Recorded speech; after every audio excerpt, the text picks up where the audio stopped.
मिरजत गणेशोत्सव आणि ईद ए मिलादच्या पार्श्वभूमीवर सांगली जिल्हा पोलीस दलाकडून पोलीस अधीक्षक संदीप घुगे यांच्या नेतृत्वाखाली पथसंचलन घेण्यात आलं। पथसंचलनात उपविभागीय पोलीस अधिकारी कार्यालय मिरज, मिरज शहर पोलीस ठाणे, महात्मा गांधी चौक पोलीस ठाणे, मिरज ग्रामीण पोलीस ठाण्याकडील पोलीस अधिकारी आणि अंमलदार सहभागी झाले होते। विशेष करून या पथसंचलनात मिरज तहसील कार्यालय, महापालिका कार्यालयाकडील अधिकारी सुद्धा सामील झाले होते। सदरचं पथसंचलन मिरज शहर पोलीस ठाणे ते गुरुवारपेठ शाहू महाराज चौक ते एसटी स्टँड, मिरज दर्गा ते लक्ष्मी मार्केट, गणेश तलाव असा मोठा रूट मार्च घेण्यात आला।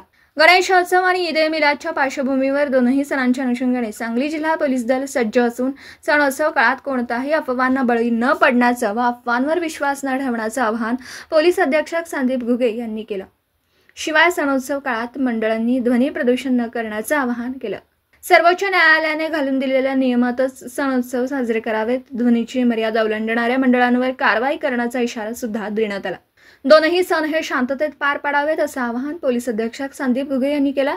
यावेळी अपर पोलीस अधीक्षक कल्पना बारावकर, उपाध्यक्ष प्रणिल गिल्डा, तहसीलदार अपर्णा मोरे धुमाळ, महापालिका उपायुक्त स्मृती पाटील, पोलीस निरीक्षक किरण नरासकर, अजित सिद्ध, सहाय्यक पोलीस निरीक्षक संदीप शिंदे यांच्यासह अनेक अधिकारी आणि अंमलदार यावेळी उपस्थित होते। दिवसभरातील घडामोडींचा आढावा घेण्यासाठी पाहत रहा N24 मराठी न्यूज चॅनल।